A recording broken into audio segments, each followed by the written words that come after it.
made their sacrifice now. Okay, good morning to everyone out there in whatever media you're viewing or listening on. Welcome to another edition of Policing With You. I'm your host for today, Inspector Marvin Thompson. And with me in studio I have the Deputy Commissioner of Police, Mr. Cromwell Henry. Just going to be having a short discussion today and sharing some information in light of the crime situation and bringing some perspective to the overall circumstance, so that we would be sharing some information so that you're better able to see where we're at and give you some insight into what we're doing. So without any further ado, I'll let the deputy introduce himself, even though you might be well known, and take lead. Thank you, Inspector Thompson. I wonder if I really need an introduction. The persons who might be new. I think I should be well known by now. I was featured very prominently over the weekend in the media, the social media. But yes, I'm Deputy Commissioner Cromwell Henry, responsible generally for service improvement and to providing support to the Commissioner. This morning I thought it best to join the program with Inspector Thompson, since he said that he did not have a guest and he had intended to come and speak to the public on how they can assist. And I thought I couldn't have my inspector on the show by himself speaking to such an important issue. And so I decided to come along to lend some support to him and to provide some reassurance to the public. Because I think the mood in the country is that things are falling apart with respect to crime and security, and that criminals are taking over the country and the police are powerless and the police doesn't have a clue as to how to fix the problem. I want to debunk that notion. It is nothing is further from the truth when it comes to the control of the police with respect to the crime situation. What we are having now in the country is the fear of crime. We see that we have an increase in homicides, a surge in homicides, and so persons equate that to crime. Crime is up and crime is out of control in the country. I just want to provide some statistics, and we would have provided the statistics to the media, the second quarter statistics, so persons could make reference to those. But I will give you statistics up to date, up to last weekend, where our statistics shows that we have a 17% reduction overall in crime in the Federation over the same period last year. 17% less crimes reported up to the end of last weekend compared to the same period last year. And that is for the entire Federation. If you go to break it down by island, in St. Kitts, there was an 18% reduction in reported crimes up to last weekend, from January to last weekend, compared to the same period last year. And on Nevis, it is not as high, but it is not that bad. There's a 14% reduction in crime in Nevis. Total crimes. What we have a problem with is homicides. And that is what creates the fear in the public. But when we look at the statistics for homicide, the increase is 11% in the Federation, and that only amounts to two murders more than the same period last year. So, and that's murders by firearm. So there's 11% in the Federation and a 6% in St. Kitts, 6% increase in St. Kitts, and that equates to one homicide more than the same period last year. So while we do not take any comfort in that increase for that particular category of crime, we just want to say that it is not the roof falling down, and it is more the fear. Another thing that should be that we can use to help in reducing that fear is that these murders, these homicides are not random. It is not like persons are randomly being shot in town randomly being shot in the country. They are targeted, specific persons are specifically targeted for specific reasons, and the majority of us do not fit that category that we provide the reason to be shot. And so that is another reason why we should not see it as the country is crumbling. Now, mind you, I'm not saying that it is okay because it is a particular category. I'm just saying that to provide some assurance that you are generally safe. I'm hearing persons saying that they're afraid to go out their house, they're afraid to move at night, they're afraid to go to places. The country is safe. The police are there to ensure your safety, and we are doing that. The reduction in crime suggests that police are doing something. Crime do not just reduce by itself. So our strategy is based on reducing crime generally, and we have achieved that. As I said, the statistics, and we're seeing the statistics for the whole year. The first quarter show reduction, the second quarter stats shows reduction, and we are still on that trajectory, trending down. And so our overall strategy is working. We are in fact reducing the number of crimes that are being reported, and I would dare say committed, but reported. But we are having a particular problem with the homicides, and that is what we cannot deal with by ourselves, because the homicides are caused by people who have a particular mindset, and they are influenced by someone, some group of people. They have influence, they have support out there, and so the police cannot deal with that type of situation by themselves. And so it takes an all of society approach to address this particular category of crime. The police just cannot do it alone, and that is why we want the public to understand. We are dealing with crime. We have a strategy.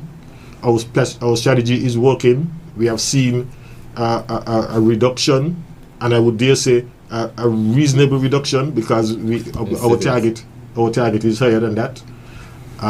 But we are getting there. We are trending down from the first quarter until now. The trend is downwards, and we are 17% down in the Federation, 18% down in St. Kitts. So our strategy is working. We need your assistance to help us with the crime. Crime is up 11%. Murder homicides are up 11%. Firearm-related homicides are up 11%, and we need the public assistance to get that particular statistic down. We cannot do that alone. In no way we can do that by ourselves. We need your assistance. There are persons who are aiding these people who are committing these crimes. There are persons who are influencing, encouraging. There are persons who have information about persons who are committing crime, and they are keeping that information to themselves. And when the police take certain action, rather than condemn the suspects or the criminals involved, the police are the one who get the condemnation. The police are the one who get the criticisms. And so this provides some level of comfort to the persons who are involved. And this is what needs to stop.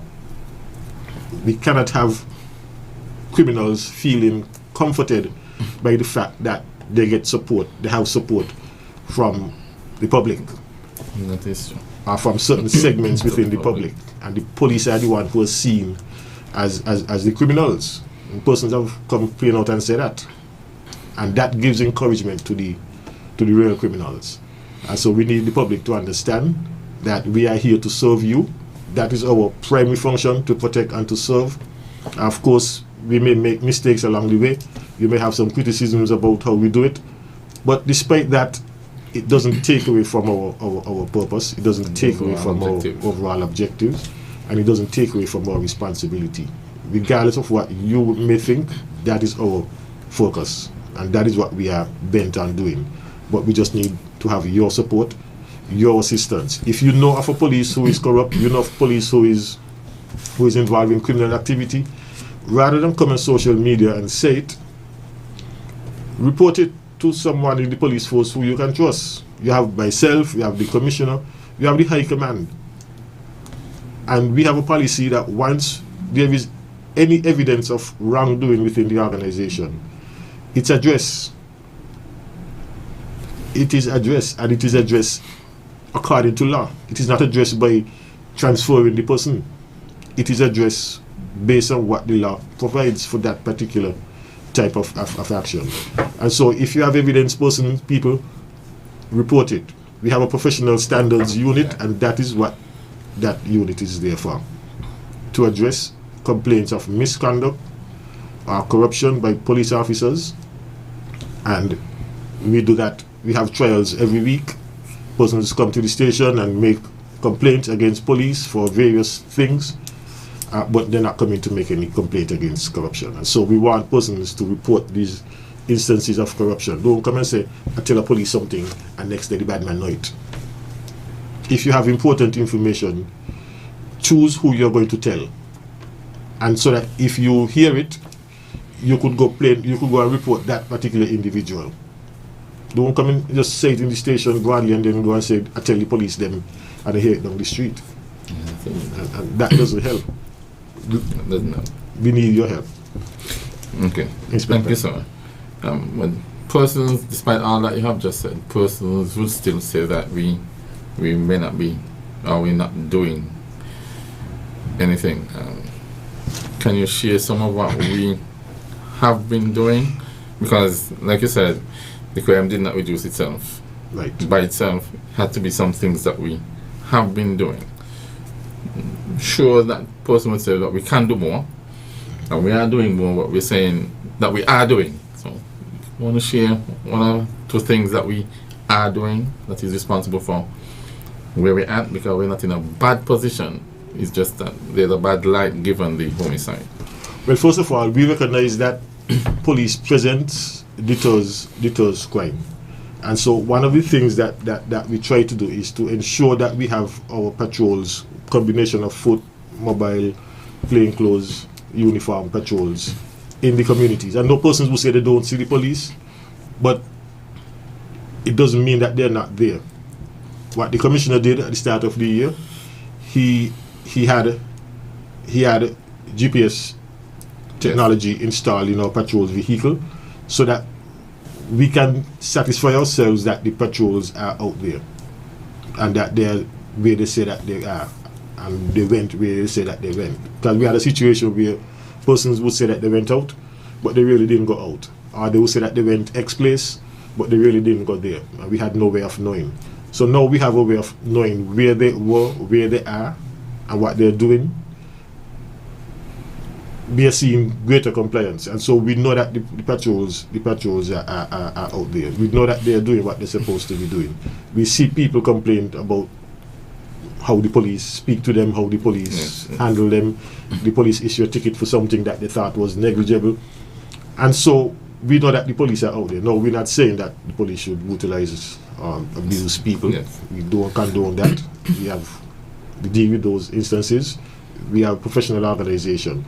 But the police presence are there, and presence deters. And like you said earlier, the persons and the public wants the police to be there. But while the police are there, it still requires the cooperation of the public. While we're doing the things that they say we should be doing. Yeah. So while we're doing that, we're asking for the public to be understanding.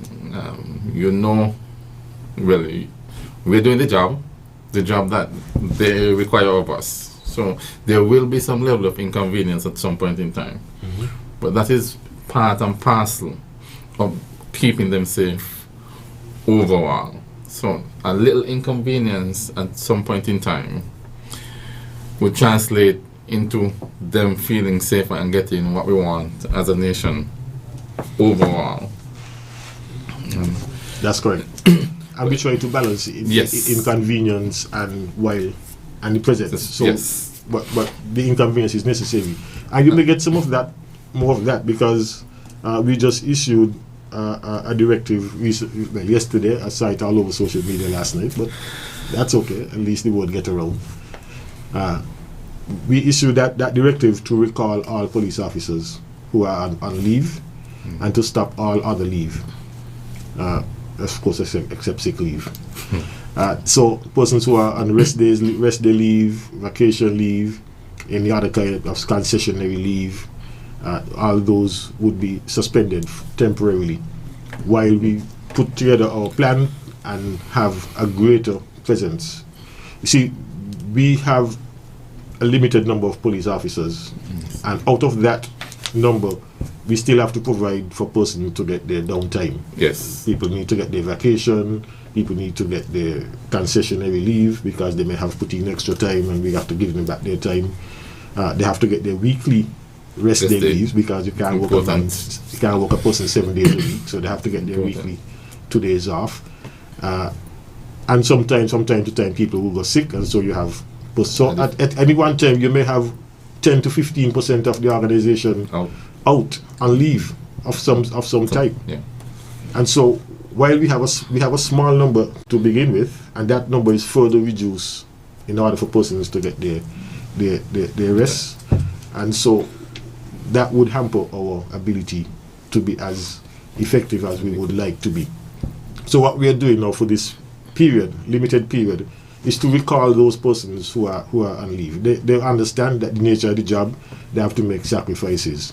And so we are recalling them from their leave so that we could have a greater number of persons to utilize to advance our operations, to go put the fight to the criminals and really stop the bleeding, so to speak, based on what we see happening.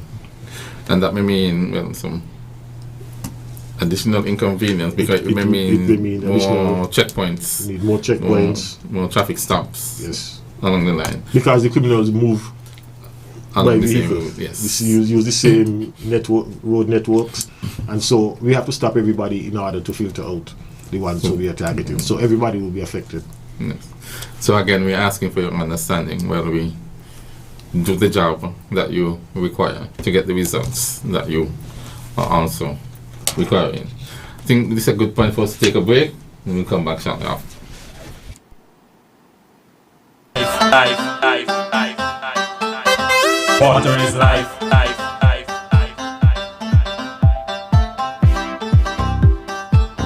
Do just one thing.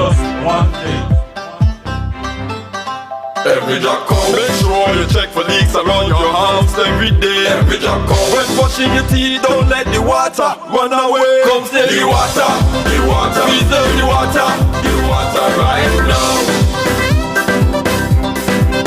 Every job come, save the water whenever you're taking your shower. Every job come, make saving the water your business every hour. The water right now. It's up to me and you the water right now. Do just one thing. Reaching you wherever you are. ZIZ Radio, the golden voice of the nation.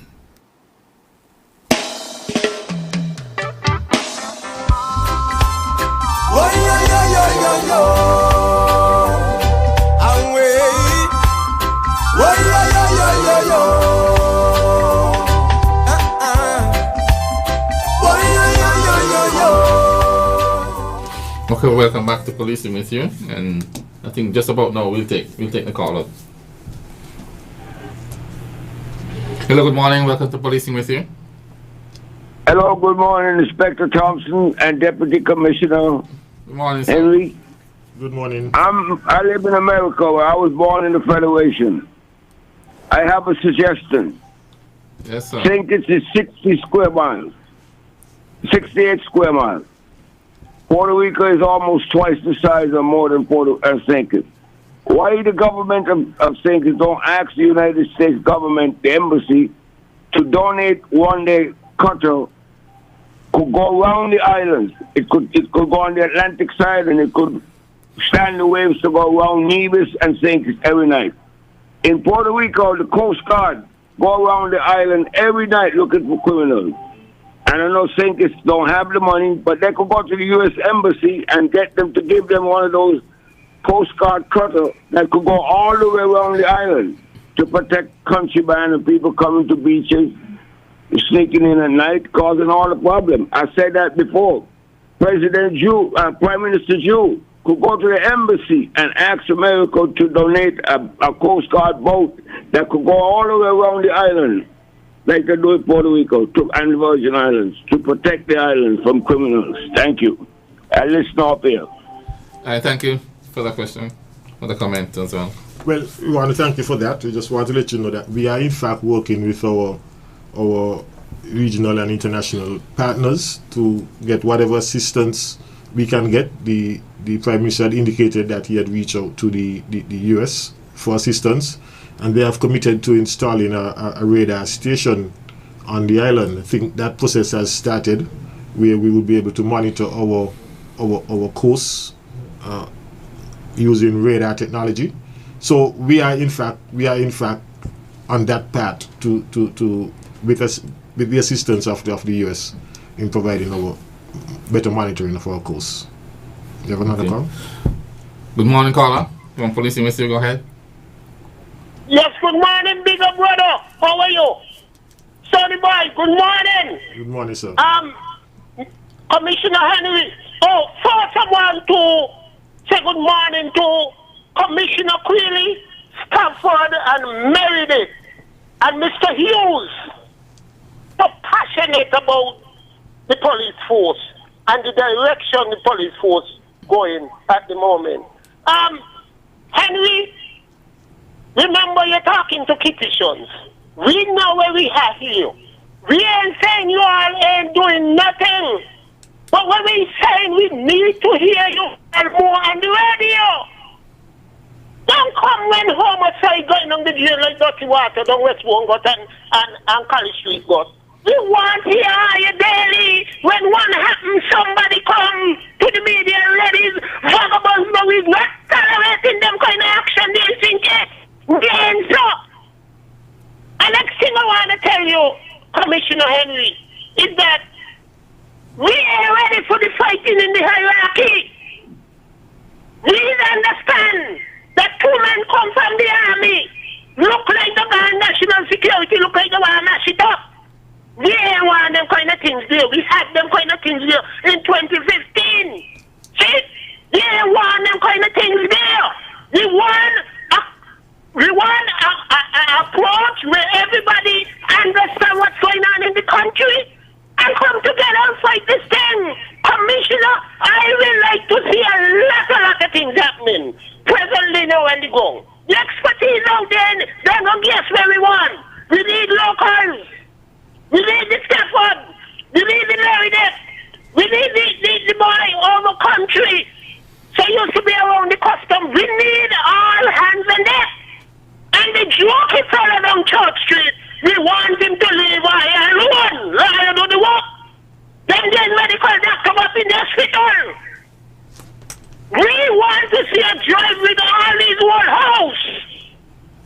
We have the dogs moving to this whole house with enforcement and breaking them down and cleaning them up. That's where we want to see. We got to know where this gun coming from and who is the big players them. Because anybody don't pick up here the life and go down say, you know. And we're hoping in the politics in this, you know. Have a good morning. This is I'm not talking, eh?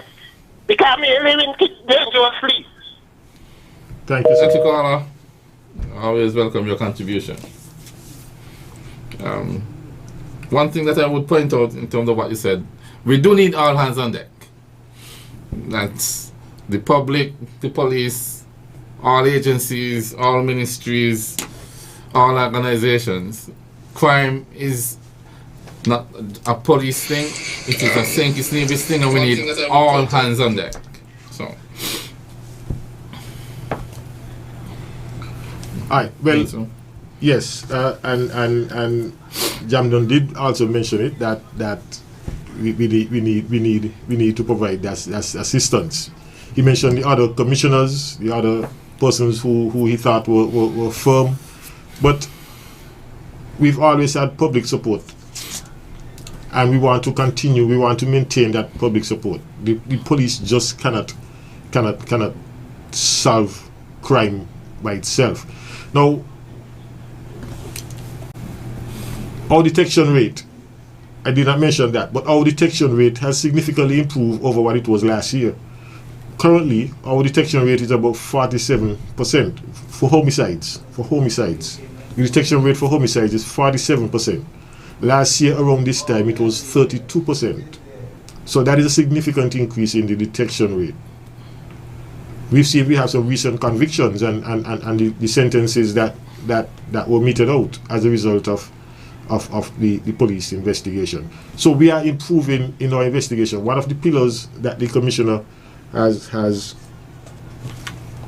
mentioned when he took over the force, and that we are still guided by, is human resource development. He's strong on training and improving the standard and the ability and capability of the organization to address these crimes. And we've seen that in the result. We've seen the results of that. 47% compared to 32% last year. And we continue to solve these murders. Right now, there are 2 persons. We've solved 2 of the recent murders. The one in Tabernacle and the other one in Connery. And the suspects are on the loose. We have wanted warrants. That warrants has been issued for their arrest. We have placed wanted posters on our social media and other media houses. And we are seeking the public's assistance in getting these persons in custody. We know for certain that one is on island. And we want to remind persons that anyone who is found to be assisting or aiding that person in any way to evade capture, those persons will be held liable. Once we get any evidence that anyone is harboring any person who is wanted for any felony, and you're providing any assistance at all whatsoever, even if it is just to give him water or just to give him a phone call, once you provide any assistance and we are aware of that, you'll be prosecuted. Persons must know that they have a civic responsibility to assist the police. And if the police is on the lookout, if the police has a wanted bulletin out for a person who has committed a felony, you have an obligation to provide that assistance. And so if, to the police, that is, if you provide assistance to the wanted person, then you stand to be held liable. And so we just want to remind the public that those 2 persons are wanted for murder, and we solicit your assistance in capturing those persons. You have the names that you want to share? Yes, with the public? one of the persons is Philip Jones. He's from Tabernacle. And there's another one, Kyron Philip. And he's from St. Peter's area, I believe. So both persons are wanted for murder, and we are soliciting the public's assistance in getting those persons. We have a caller.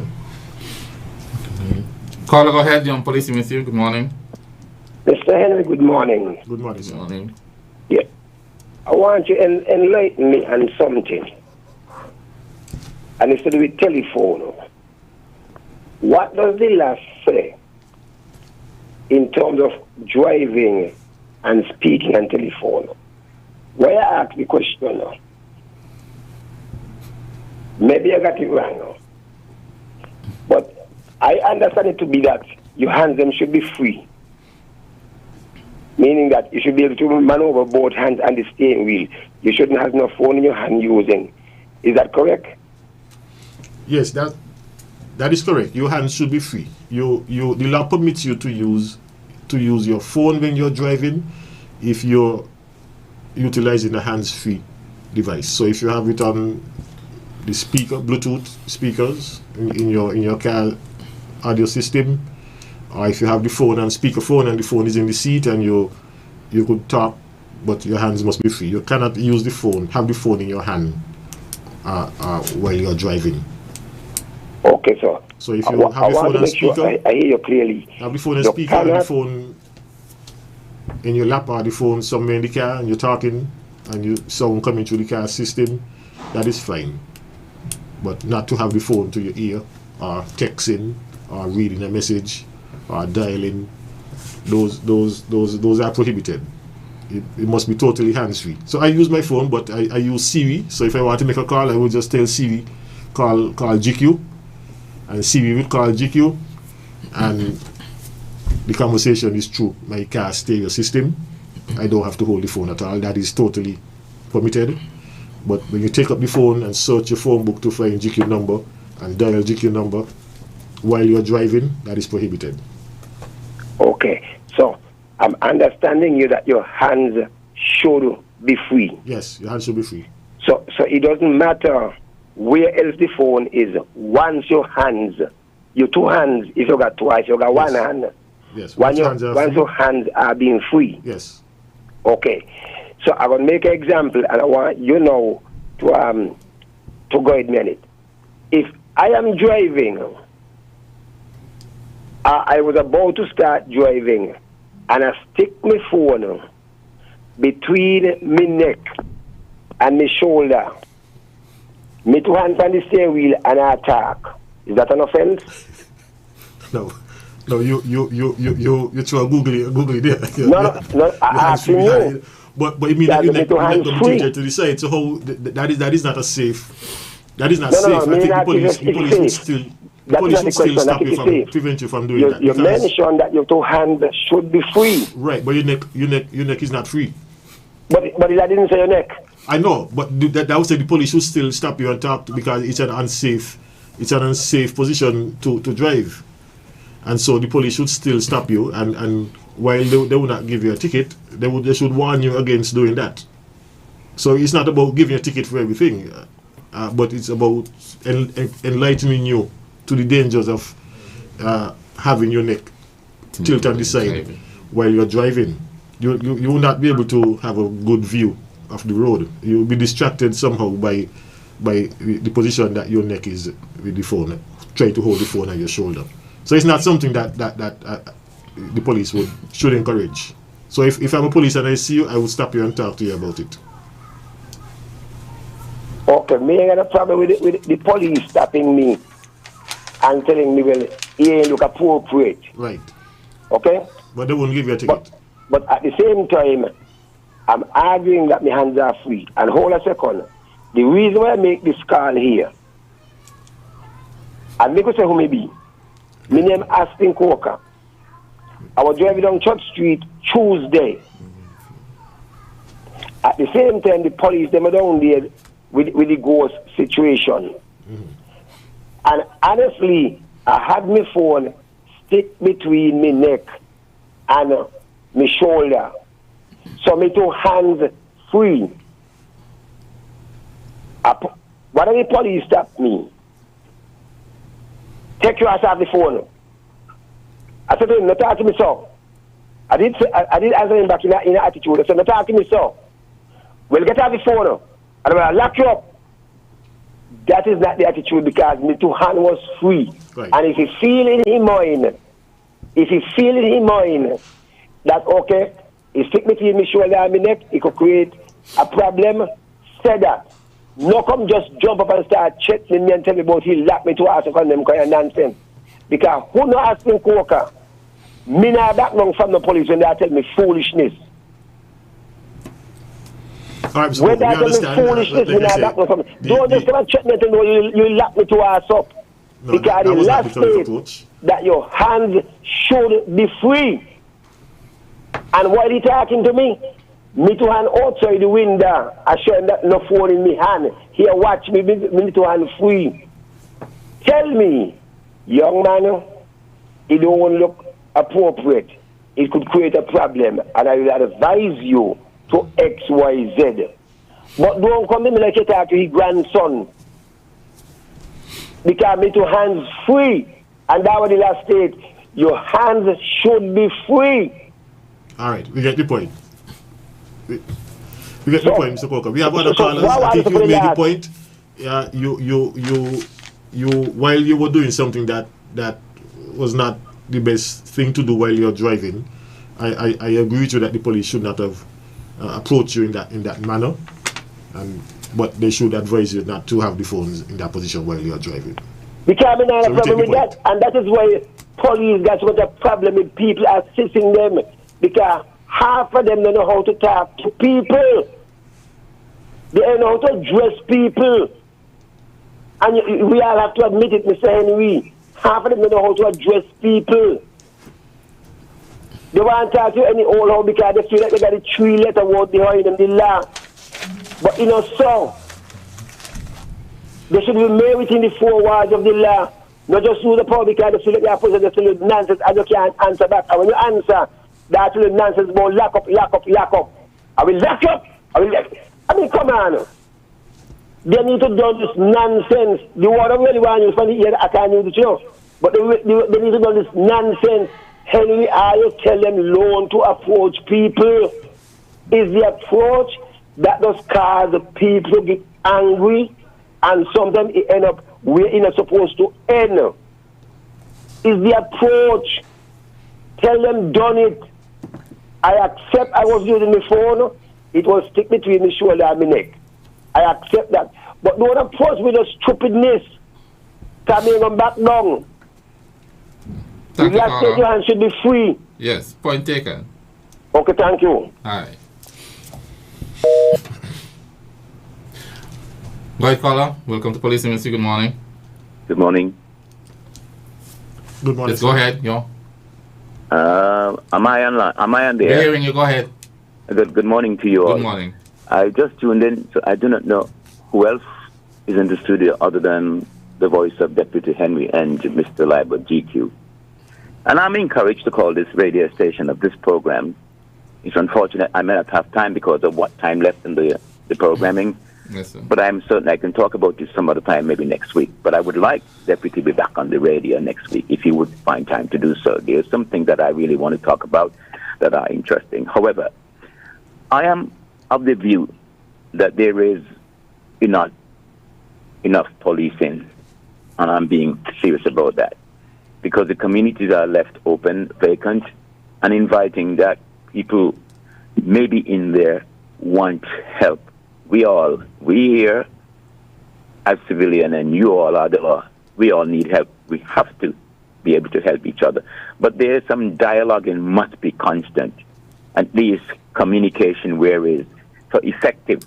We need to be able to establish a relationship with the people in the communities for us to go in and sit down and talk to them.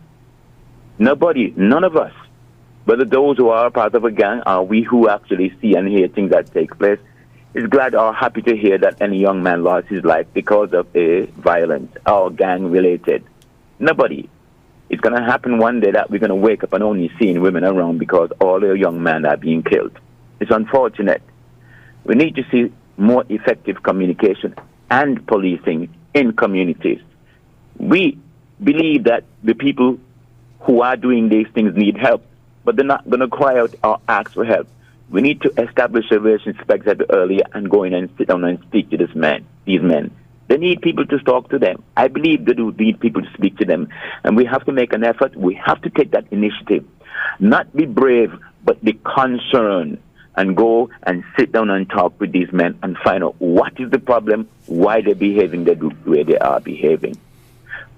Deputy Henry, I don't want to be much longer, but I would love to continue this next week. I would ask that you make yourself available next week so I can at least say much better than the things I have to say now so briefly, because it is a concern I am. For the love of this country, for the love of the people, we believe there could be a paradigm shift. It is true. People speak about coming to St. Kitts. Actually, are anxious to come to St. Kitts and can't wait to get here. But a lot of us don't understand. Without the travel of the people of this destination, the fabric of our society is going to have a problem. We depend on our CBI, but that's not enough. The people who come here so regularly, every year, sometimes 3 and 4 times a year, are the ones that is what is the fuel of our economy. And don't take it lightly. It is true. We need to be able to make people safe and feel encouraged, like they do say, and comfortable coming back here, that this place we believe would become the most comfortable place to live, to spend vacation, short or long term. Deputy Henry, I'm going to say no more, but I'm asking for your presence next week to be on the radio session of this program. I want to thank you all for listening, and please have a good day and goodbye. All right, thank you. Thank you. Okay. No more calls. No. I think the way we call that in terms of the calls. Yes. Right, well, yes, I think Mr. Coker started about with a traffic issue, and that's one thing that I would want to touch on, because we get a lot of persons complaining whenever the traffic department go out. We have a call? Let's take the call. Okay, go ahead, caller. Yeah, good morning, officer. Good morning. Welcome to Policing with You. I just want to make a little observation and maybe a little comment. Yes. I have a case there where there's a young man who have a piece of tool which he make his living by, right? And he had a problem where he worked for somebody and the person held on to his tool. Okay, I tried to help, spoke to somebody senior, tried to get some intervention, and nothing has happened, and it's been months now.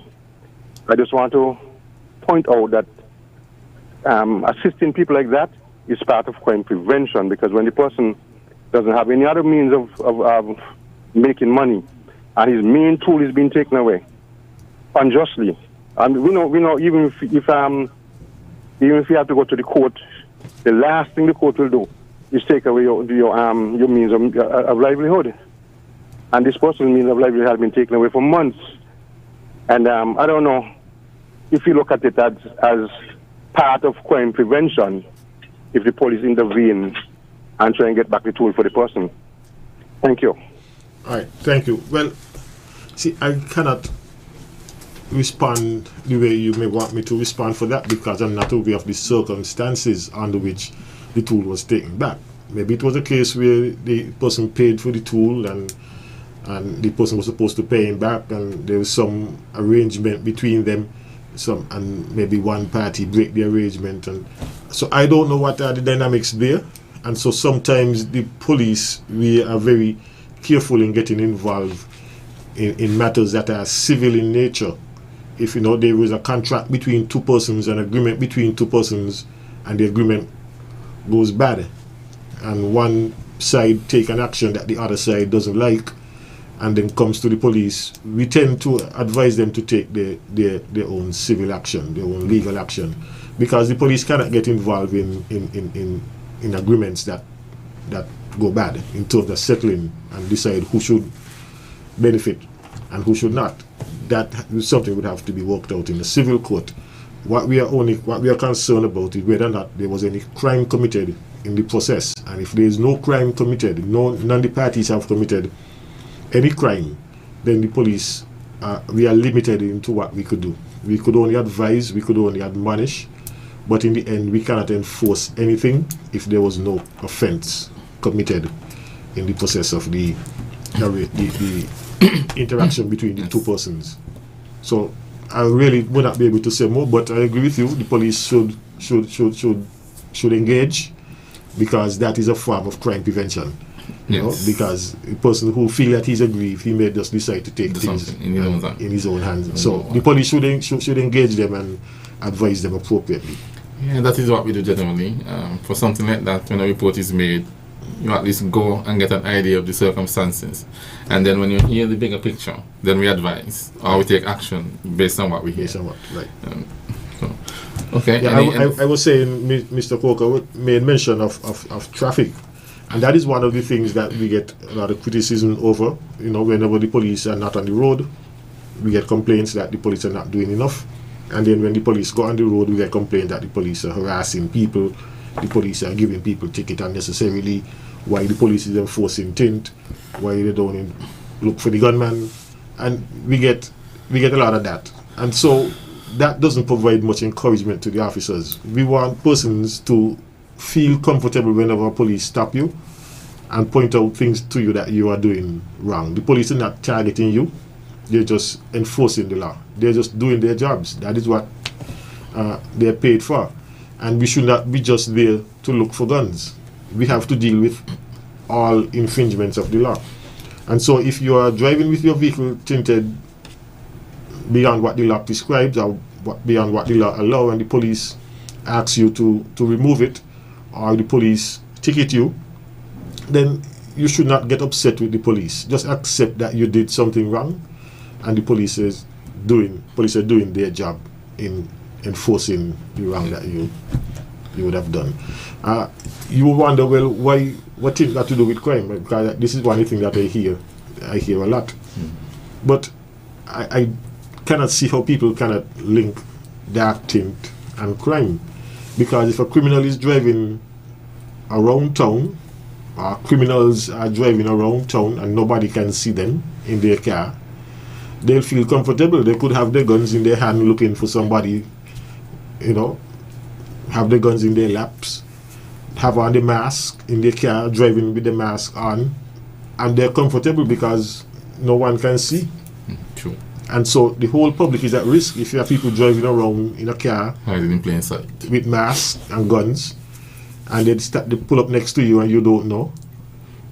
That is a risk. And so we are trying to, these are the things that we are trying to prevent. If persons can drive around comfortably with their vehicle completely tinted out, then there's the potential that they could commit crimes very easily and get away with it, because they could pull up with their mask on, do what they have to do, and drive off. And so there's no chance of you seeing who those persons were. Now, persons would say, well, you see the number plate. Well, you may see the number plate, but when you check the number, it might be your number that they're using. So we cannot just rely on number plate. We have to be able to see who is in the vehicle. And the law says that you must be able to see the interior of the vehicle from the exterior. So that if a person is in the vehicle, the police should be able to know how many persons in the vehicle, who the persons are. And it's not only for the police. Everybody's supposed to know, because if a vehicle pull up next to you and you don't know who is in it, you're not going to be very comfortable, because you don't know why they pull up next to you. Yes. But if the vehicle pull up next to you and you could see is Tom, Dick, or Harry in the vehicle, your comfort level is a bit lower. Even if you don't know the person, at least you could see a person, and so you're not worried and wondering why the person is pulling up next to you. So we want the public to really support the police on this one. We're not doing it because we want to do it. We're doing it because there is a safety benefit in having the vehicles tint at a level that the interior is visible from the exterior. Do you want to add in your wrap? Well, in closing, again, my purpose for being here is to provide some sense of reassurance to the public that the roof is not falling down. We have a crisis. Well, not even a crisis. We have a surge in a number of homicides, but crime generally is trending downwards. We are addressing this surge, but what we are doing is just to suppress. We need a wider public involvement, stakeholder involvement, in order to address the problem of homicides. Why are people committing these homicides? And so the Prime Minister has announced, I think it's this week, Friday. There is a stakeholder symposium where all the stakeholders would come together and look at the root causes of crime, and come up with solution to address it. He's dealing with crime from a public health perspective, the same way that you would deal with a pandemic in order to bring it under control. We are using those methodologies to address crime. And so hopefully, same way we're able to bring COVID under control using certain measures, it is felt that you could use similar measures to bring crime under control, because it is a public health problem. And so the public would have to address it, and not just the police. And so we encourage persons to participate in that symposium so that we could address the problem of homicide. That is the area, the particular category of crime that we are most concerned about. All other categories are trending downwards, or most other categories are trending downwards. I want to thank you all for listening. Thank those persons who called for their contribution, and we want to reassure you that we are here to serve the public and to maintain public order and public safety. Okay, thank you, Deputy. Thank you to everyone who listened those who called and made a contribution. We always welcome your contribution. Like we said, we are policing with you. We always welcome your constructive criticism, your insights, and your comments. We encourage you to join us again next week as we have a similar edition of this program. From us here, we say have a blessed day and safe day, and God bless.